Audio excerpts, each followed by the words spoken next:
तो दोस्तों आज मैं एक्सप्लेन करने वाला हूँ 2021 में आई मूवी भूत पुलिस को। इसकी रेटिंग्स की बात नहीं करेंगे क्योंकि ये अभी जल्द ही रिलीज हुई है, तो रेटिंग्स ऊपर नीचे हो रही हैं। मैं मूवी को एक्सप्लेन करूंगा, लेकिन उससे पहले अगर आप हमारे चैनल पर नए हैं तो नीचे लाल कलर से लिखे सब्सक्राइब को दबाकर ग्रे कर दें। इससे आप हमारे चैनल से जुड़ जाएंगे और आने वाली वीडियोस को देख पाएंगे। और जिन्होंने सब्सक्राइब करा हुआ है उनका बहुत बहुत शुक्रिया। आप लोग ऐसे ही चैनल से जुड़े रहिए, मैं आपके लिए वीडियोस लाता रहूंगा। और अगर आप मेरे थोड़ा और करीब आना चाहते हैं तो मुझे इंस्टाग्राम पर भी फॉलो कर सकते हैं, लिंक आपको डिस्क्रिप्शन में मिल जाएगा। तो मूवी की शुरुआत में हम दो लड़कों को देखते हैं जिनका नाम चिरंजी और विभूति होता है और वो पेशे से तांत्रिक होते हैं। उन दोनों को एक लड़की के अंदर से उसके दादाजी की आत्मा को निकालने के लिए बुलाया गया होता है। वो दोनों ही अब उस लड़की के पास पहुंच जाते हैं जो कि खतरनाक चुड़ैल बन चुकी थी। लड़की उछलकर चिरंजी के ऊपर हमला कर देती है और चिपका चिपकी करने लग जाती है, जैसे कि चुड़ैल बनने के बाद वो पूरे मूड में आ गई हो। वहीं विभूति उस जगह की जांच पड़ताल करने लगता है और वहीं पर उसे एक सिलेंडर मिलता है जिससे कि उसे सारा मामला समझ आ जाता है। तब हमें यहाँ पता चलता है कि लड़की बस चुड़ैल होने का नाटक कर रही थी क्योंकि घर वाले उसकी शादी करा रहे थे, लेकिन वो शादी नहीं करना चाह रही थी बल्कि आगे और पढ़ना चाह रही थी।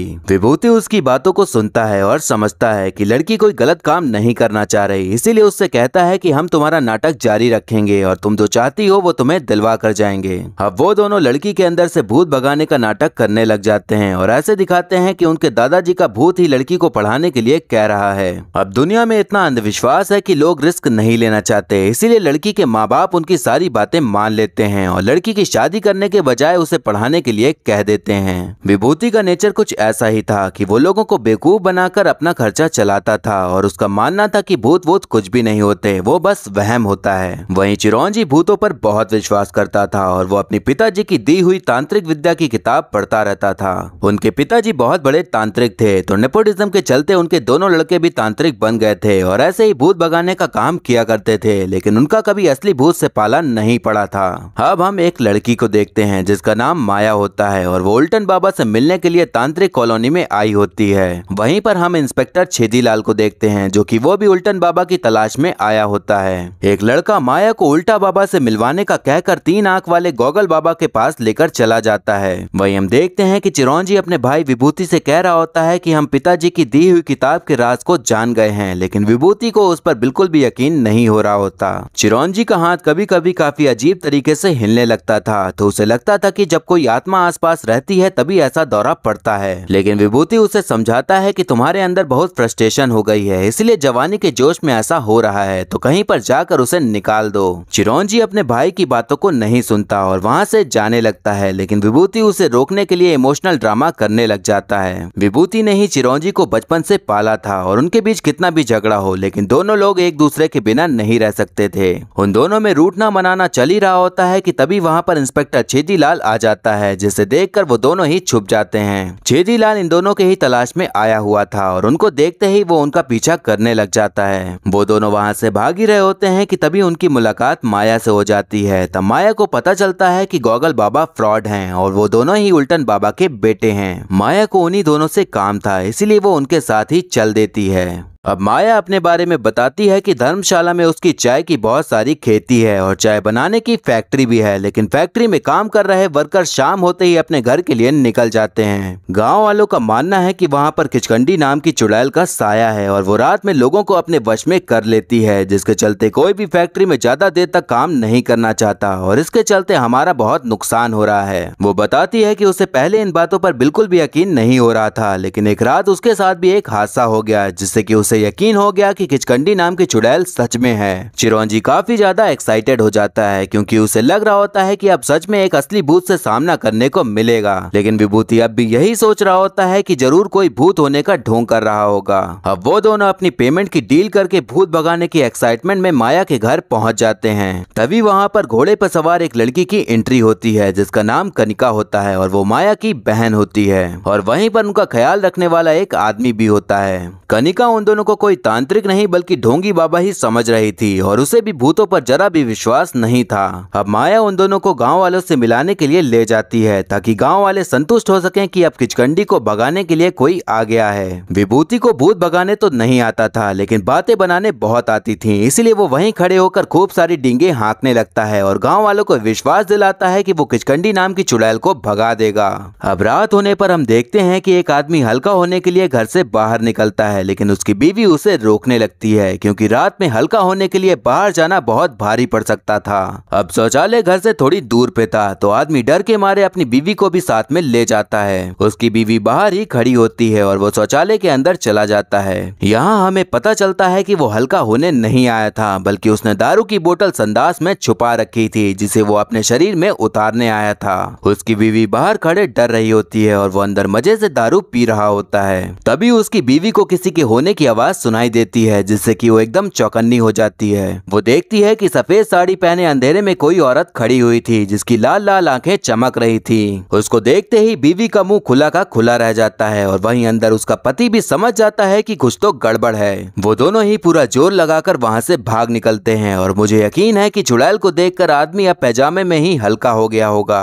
अब अगले दिन पूरा गांव फिर से इकट्ठा हो जाता है और इल्जाम लगा रहा होता है कि दोनों तांत्रिक कोई काम के नहीं है क्योंकि कल फिर से किचकंडी दिखी थी। विभूति फिर से अपनी बातों से गांव वालों को कन्विंस करने लग जाता है और दोबारा से विश्वास दिलाता है कि अब किचकंडी उनके हाथों से नहीं बचेगी और पूरे गांव वालों से गो किचकंडी गो के नारे लगवाने लगता है। अब हम देखते हैं कि कनिका माया से कह रही होती है कि हमें ये सब बेचकर लंदन चले जाना चाहिए और वहीं पर कुछ अच्छा सा बिजनेस कर लेना चाहिए। माया उसकी बातों से एग्री नहीं करती और कहती है कि वो अपने पिताजी की जमीन छोड़कर नहीं जाएगी और अपना सारा जीवन यहीं बिताएगी। अब चिरौंजी किचकंडी चुड़ैल के बारे में जानने के लिए गांव वालों से पूछताछ करने लग जाता है लेकिन हर कोई अलग ही कहानियां सुना रहा होता है। एक दिन विभूति अपने बस रूपी घर के पास खड़ा होता है तभी वहाँ पर उसे एक छोटी बच्ची दिखाई पड़ती है। बच्ची इशारा करके अपना नाम तितली बताती है लेकिन वो कुछ भी मुँह से नहीं बोल रही होती और थोड़ी देर बाद वो वहाँ से चली भी जाती है जैसे कि वो गायब हो गई हो। माया चिरौंजी को बताती है कि बहुत साल पहले भी किचकंडी ने हमारे गांव में आतंक मचाया था, तब तुम्हारे पिताजी ने तांत्रिक विद्या के जरिए किचकंडी को भगाया था, इसीलिए मैंने तुम दोनों को यहाँ पर बुलाया है। वो बताती है कि तुम्हें संतू नाम के आदमी से मिलना चाहिए क्योंकि जब तुम्हारे पिताजी ने चुड़ैल को भगाया था तब वो वहीं पर मौजूद थे, इसलिए वही तुम्हें सब कुछ बता सकते हैं। अब विभूति और चिरौंजी संतू से मिलने के लिए उसके पास पहुंच जाते हैं और किचकंडी चुड़ैल के बारे में पूछते हैं। संतू बताता है कि आज से 20 साल पहले किचकंडी ने मेरी बीवी मंजू को अपने वश में कर लिया था और वो एकदम डरावनी चुड़ैल बन गई थी। फिर उसके बाद गांव में तुम्हारे पिताजी उल्टन बाबा को बुलाया गया। उन्होंने अपनी तांत्रिक विद्या से किचकंडी को अपने वश में करके एक मटके में बंद कर दिया और उन्होंने बताया कि जब तक ये मटका बंद रहेगा तब तक किचकंडी बाहर नहीं आएगी। उल्टन बाबा ने किचकंडी को तो संभाल लिया था लेकिन संतू की बीवी मंजू को नहीं बचा पाए थे। संतू की कहानी सुनने के बाद वो दोनों उस जगह पर पहुंच जाते हैं जहां पर उल्टन बाबा ने मटके को छुपाया था। चिरौंजी मटके को ढूंढ निकालने में कामयाब हो जाता है लेकिन वो मटका अब भी बंद था, तो दोनों लोग सोच में पड़ जाते हैं कि मटका बंद है तो किचकंडी बाहर कैसे आ गई। विभूति चिरौंजी से मटका ले लेता है और उसे फोड़ने की बात करता है और कहता है कि आज पता चल जाएगा कि किचकंडी है या नहीं और पिताजी तांत्रिक थे या वो भी हमारी तरह ढोंगी ही थे। वो मटके को फोड़ देता है जिसमें से एक हड्डी निकलती है। विभूति हड्डी को लेकर काफी मजाक बनाता है और अपने पिताजी को ही ढोंगी बाबा कहने लगता है और उस हड्डी को कहीं दूर फेंक देता है। उस वक्त पर चिरौंजी का हाथ फिर से अजीब तरीके से हिलने लगता है लेकिन विभूति उसका भी काफी मजाक उड़ाता है और उसकी कोई भी बात नहीं सुनता। अब हम देखते हैं कि माया का पालतू कुत्ता वही हड्डी लेकर घर आ जाता है जो मटके से निकली थी। कुत्ता हड्डी लेकर बेड के नीचे बैठा होता है कि तभी बेड हिलने लग जाता है। माया को लगता है कि उसका पालतू कुत्ता ऐसा कर रहा है तो वो उसे भगा देती है लेकिन अगले ही पल बेड पूरा ऊपर ही उड़ जाता है और माया के होश उड़ जाते हैं। माया ने जो अब बेड की हवाई सवारी की थी उससे पूरी तरह से डर चुकी थी और वो तुरंत जाकर पूरी घटना विभूति और चिरौंजी को बताती है। अब वो दोनों माया के रूम में जाते हैं और वहाँ पर तहकीकात करने लग जाते हैं। इसी बीच उन दोनों का झगड़ा भी होने लग जाता है क्योंकि विभूति ने किचकंडी वाला मटका फोड़ दिया था। उस बीच हमें विभूति के ऊपर कुछ अजीब सा होता हुआ दिखाई पड़ता है लेकिन उन दोनों का उस पर ध्यान नहीं जाता। अब चिरौंजी माया से कहता है कि कल हम एक हवन करेंगे जिससे कि किचकंडी नाम की चुड़ैल इस गाँव से भाग जाएगी जाएगी और फिर आपका सारा काम आसान हो जाएगा। विभूति इस बात को लेकर चिरौंजी के ऊपर गुस्सा करने लगता है क्योंकि उसे यकीन था कि खिचकंडी है ही नहीं तो हवन के वक्त वो कहां से आएगी, इसीलिए हवन करना फ्लॉप जाएगा और हमें कुछ भी पैसा नहीं मिलेगा। वहीं चिरौंजी को अपने और अपने पिताजी की दी हुई तांत्रिक किताब पर पूरा भरोसा था, इसीलिए वो उसकी बात नहीं सुनता और हवन कल ही करने को कह देता है। विभूति चिरौंजी से नाराज होकर घर से गुजर ही रहा होता है कि तभी उसकी नजर एक इंसान पर पड़ जाती है जो कि सीढ़ी चढ़कर माया के रूम में जा रहा होता है और उसने सफेद साड़ी और मुंह पर पट्टी बांध रखी होती है। विभूति को देख खिचकंडी भागने लग जाती है लेकिन विभूति उसे पकड़ ही लेता है। तब यहाँ पर राज खुलता है कि जिसे लोग खिचकंडी समझ रहे थे वो तो खिचकंडा था। यहाँ हमें पता चलता है कि घर का नौकर ही खिचकंडी बन के घूमता रहता था। तभी वहाँ पर कनिका भी आ जाती है और तब यहाँ पर एक और राज खुलता है कि कनिका ने ही नौकर को खिचकंडी बना के गाँव वालों और माया को डराने को कहा था। कनिका लंदन में शिफ्ट होना चाहती थी लेकिन वो अपनी बहन को भी नहीं छोड़ना चाहती थी, इसीलिए उसने खिचकंडी चुड़ैल का नाटक करवाया ताकि माया खुद ही सब कुछ बेचकर उसके साथ लंदन चलने के लिए तैयार हो जाए। लेकिन अब उसका सारा भांडा फूट चुका था। विभूति को तो इन सब चीजों से मतलब नहीं था, उसे तो बस पैसों से मतलब था, इसीलिए कनिका से कहता है कि वो इस प्लान को जारी रखेगा लेकिन इसके बदले में पैसा लेगा। अब कनिका और विभूति के बीच खिचकंडी का नाटक जारी रखने की डील हो जाती है। अब हम देखते हैं कि माया आराम से बेड पर सो रही होती है कि तभी उसे अपने चद्दर के अंदर कुछ आहट सी लगती है तो वो अचानक से उठ जाती है लेकिन तब चद्दर के अंदर हो रही हरकत रुक जाती है। जब वो दोबारा सोने के लिए जाती है तो उसके ऊपर ही एक अजीब तरह का भूत उसे ताक रहा होता है और वो भूत उसके अंदर ही घुस जाता है। अब यहाँ पर हमें समझ आता है कि जो मटका विभूति ने फोड़ा था उसमें से सच में खिचकंडी आजाद हो गई थी और बाहर आते ही उसने माया को अपने वश में कर लिया था। लेकिन विभूति को यही पता था कि खिचकंडी है ही नहीं बल्कि कनिका का सब नाटक था। वहीं चिरौंजी को तो कोई भी बात पता ही नहीं थी और वो अपने हवन की तैयारी में लगा हुआ था। अब रात होने पर चिरौंजी हवन की विधि शुरू कर देता है जहाँ सभी गाँव वाले उसे देखने के लिए आए होते हैं। विभूति उसे दही खिलाने लगता है जिसमें कि उसने नशे की गोलियां मिला रखी थी ताकि उसे कुछ भी समझ में ना आए कि उसका भाई क्या करने वाला है। चिरौंजी को धीरे धीरे नशा होने लग जाता है लेकिन फिर भी हवन कर रहा होता है। अब कनिका ने वहीं पर ब्लूटूथ स्पीकर लगा रखा था तो वो उसी में डरावनी चुड़ैल की आवाज बजाने लगती है जिससे कि गाँव वाले सुनकर डर के मारे कांपने लग जाते हैं। फिर तभी नौकर को खिचकंडी बनाकर उसे हवा में घुमाने लगते हैं जिसे देखकर गाँव वालों की एकदम समझ जाइए क्या कहना चाह रहा हूँ मैं। उसी वक्त चिरौंजी एकदम बेहोश हो जाता है तो विभूति उसका फायदा उठाकर कहता है कि खिचकंडी ने मेरे भाई को मार डाला, इसलिए बेहतर होगा कि सभी गांव वाले गांव छोड़कर चले जाएं वरना वो सबको मार डालेगी। अब विभूति और कनिका ने जैसा सोचा था वैसा ही हो रहा था और सभी गांव वाले वहां से जाने लग जाते हैं। इसके बाद हम देखते हैं कि अब असली खिचकंडी माया को पूरे तरीके से अपने वश में करने में कामयाब हो जाती है। अब विभूति अपने काम के पैसे मांगने के लिए कनिका के पास जाता है लेकिन कनिका पैसे देने के लिए ना नुकुर करने लगती है क्योंकि विभूति ने जितने पैसे मांगे थे उतने पैसे तो उसके पास थे ही नहीं। पैसे ना मिलने पर विभूति उसे धमकी देने लगता है कि वो माया को सब कुछ सच सच बता देगा। फिर तभी कनिका भी विभूति को धमकी देने लगती है कि वो भी चिरौंजी को सब कुछ बता देगी कि उसकी मौत का नाटक करके तुमने गाँव वालों को भगाया है। अब उनकी ये सारी बातें पीछे खड़ा चिरौंजी सुन लेता है। विभूति चिरौंजी को समझाने का पूरा ट्राई करने लगता है लेकिन तभी वहाँ पर इंस्पेक्टर छेदीलाल आ जाता है और बंदूक की दम पर उन लोगों को पकड़ लेता है। विभूति छेदीलाल से कहता है कि हम लोग तो मामूली धोखेबाजी करते हैं और इस दुनिया में तो हमसे बड़े बड़े क्रिमिनल पड़े हुए हैं तो आप हमारे ही पीछे क्यों पड़े हैं। छेदीलाल बताता है कि गलती तुम्हारी नहीं तुम्हारे पिताजी की है, उन्होंने मेरी शादी बकरी से करवा दी थी। मेरे पिताजी को लगता था कि मेरे ऊपर किसी आत्मा का साया है इसीलिए उन्होंने तुम्हारे पिताजी को बुलाया था और उन्होंने मेरी बकरी से शादी करके मेरी जिंदगी बर्बाद कर दी, इसलिए अब उस चीज का बदला मैं तुम लोग से लूंगा और तुम्हारा एनकाउंटर करके तुम दोनों को भूत बना दूंगा। अब ये सुनते ही उन दोनों की हालत खराब हो जाती है और बचने के लिए वो छेदीलाल का ध्यान भटकाने लगते हैं जिससे कि गाड़ी जाकर सीधे पेड़ से टकरा जाती है। अब चिरौंजी और विभूति के बीच झगड़ा होना शुरू हो जाता है क्योंकि विभूति ने जो धोखेबाजी की थी वो इस बार माफी के लायक नहीं थी क्योंकि उसने अपने भाई को ही मरा घोषित कर दिया था। उन दोनों में काफी लड़ाई होने के बाद चिरौंजी अपने भाई से अलग होकर गाँव के रास्ते सबको सच बताने के लिए निकल जाता है। वहीं विभूति भी अपने रास्ते जाने लगता है। तभी उसे तितली मिल जाती है। वो तितली को पीठ पर बैठाकर जाने लगता है कि तभी वहाँ पर फिर से छेदीलाल प्रकट हो जाता है। विभूति कहता है कि मेरे पास बच्ची है तो अपनी गन नीचे करो वरना वो भी मर सकती है। छेदीलाल हैरान होते हुए कहता है कि यहाँ पर कोई भी बच्ची नहीं है। तब हमें यहाँ पर समझ आता है कि तितली कोई जिंदा बच्ची नहीं थी बल्कि वो एक आत्मा थी जिसे विभूति ही देख सकता था। विभूति को तब यहाँ पर समझ आता है कि वो आत्माओं को देख सकता है और इससे पहले भी उसे कई आत्माएं दिखी थी, लेकिन उसने कभी भी इस चीज पर गौर नहीं किया था। जो इंसान भूतों पर बिल्कुल भी विश्वास नहीं करता था, अब उसे पूरी तरह से विश्वास हो गया था।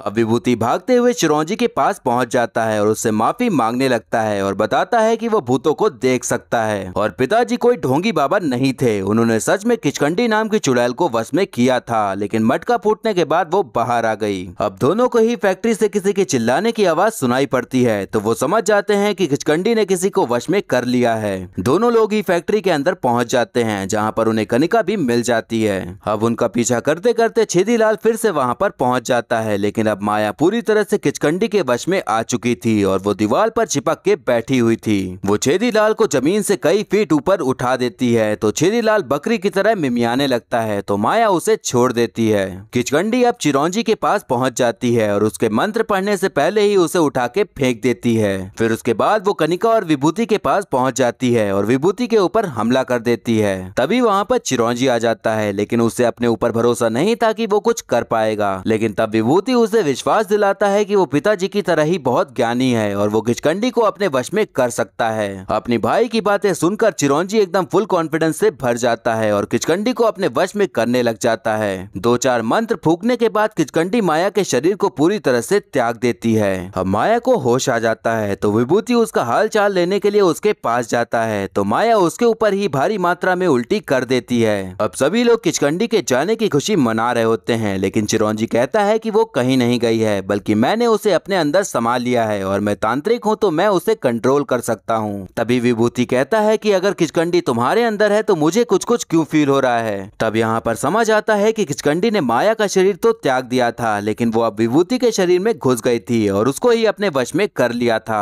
अब विभूति चिरौंजी को मारने के लिए एकदम उतारू हो जाता है, क्योंकि अब वो अपने खुद के वश में नहीं रह गया था, बल्कि उसके अंदर एक खतरनाक आत्मा घुस गई थी। चिरौंजी विभूति को रोकने के लिए पूरी कोशिश कर रहा होता है कि तभी वहाँ पर माया आती है और तितली नाम पुकारती है, जिसे सुनकर विभूति के अंदर घुसी आत्मा थोड़ा शांत हो जाती है। माया बताती है कि जब किचकंडी की आत्मा मेरे अंदर थी तो मुझे कुछ कुछ चीजें पता चली थी कि ये आत्मा बुरी नहीं है, बल्कि इसके साथ कुछ बुरा हुआ है। अब चिरौंजी आत्मा को शांत कराता है और अपने तांत्रिक विद्या से उसके साथ क्या बुरा हुआ वो जानने की कोशिश करने लगता है। अब कहानी हमें अंग्रेजों के जमाने में ले जाती है, जहां हम देखते हैं कि कुछ अंग्रेज आराम से बैठे होते हैं और वहीं पर एक औरत उनको चाय नाश्ता दे रही होती है। एक अंग्रेज उस औरत से छेड़छाड़ करने लग जाता है और वहीं पर तितली सब कुछ देख रही होती है। तितली उस औरत की ही बेटी होती है। औरत जब घर के अंदर जाती है तो एक अंग्रेज अपनी गंदी नियत लेकर उसके पीछे पीछे अंदर चला जाता है, लेकिन थोड़ी ही देर बाद औरत अंग्रेज को घायल करके भागते हुए बाहर आ जाती है और अपनी बच्ची को लेकर भाग जाती है। औरत अपनी बच्ची को कहीं छुप जाने को बोल देती है, तो बच्ची वहां से निकल जाती है, लेकिन तभी अंग्रेज वहां आकर औरत को पकड़ लेते हैं। अंग्रेजों के जुल्म को तो आप जानते ही होंगे, तो वो उस औरत के साथ भी वैसा ही करते हैं। वो सभी उसे एक पेड़ पर बांध देते हैं और उस पर पेट्रोल छिड़क कर उसको जिंदा ही जला डालते हैं। अंग्रेजों ने औरत के साथ जो गंदा घटिया काम किया था, उसके चलते ही उस औरत की आत्मा उस गांव में कई सालों से भटक रही थी और अपनी बच्ची को ढूंढ रही थी। और उस जुल्म के चलते औरत की आत्मा के अंदर बहुत ज्यादा गुस्सा भरा हुआ था, जिसके चलते उसके गुस्से का शिकार बहुत लोग हुए थे। चिरौंजी कहता है कि विभूति भैया जानते हैं कि तितली कहाँ मिलेगी, और ये कहकर वो औरत की आत्मा को शांत करा देता है। अब सभी लोग जंगल में जाकर तितली को ढूंढने लगते हैं और काफी मशक्कत के बाद तितली उन्हें मिल ही जाती है।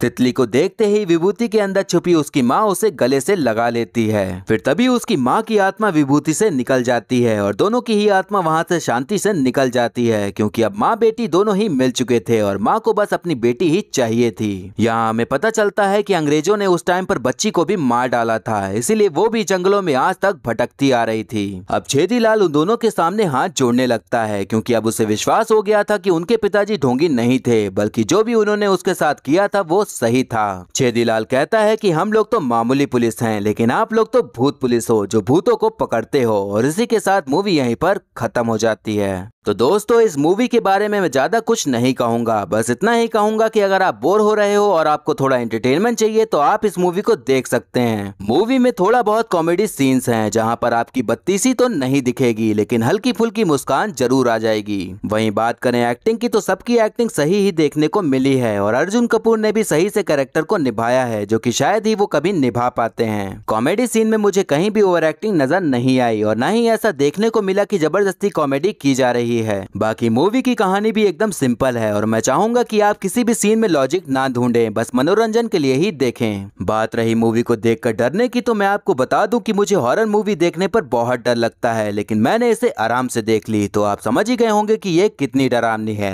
अगर इस मूवी को आप देखना चाहते हैं तो इसे डिज्नी प्लस हॉटस्टार पर देख सकते हैं और मुझे उम्मीद है कि आपकी बोरियत थोड़ी सी तो कम हो ही जाएगी। तो ये था एक्सप्लेनेशन भूत पुलिस मूवी का। आपको मूवी और मेरा एक्सप्लेन करना कैसा लगा ये कमेंट करके जरूर बताइएगा और ऐसे ही आने वाली वीडियोस देखते रहने के लिए हमारे चैनल को सब्सक्राइब करें और बेल आइकन दबा दें, जिससे कि आपको नई वीडियोस की नोटिफिकेशन मिल जाएगी। आप चाहें तो हमें इंस्टाग्राम पर भी फॉलो कर सकते हैं, लिंक आपको डिस्क्रिप्शन में मिल जाएगा। और वीडियो अच्छी लगी हो तो लाइक जरूर करें, आपके लाइक और कमेंट से मुझे और भी वीडियोस बनाने का मोटिवेशन मिलता है। तो मिलते हैं नेक्स्ट वीडियो में, तब तक के लिए टाटा बाय बाय और नमस्ते।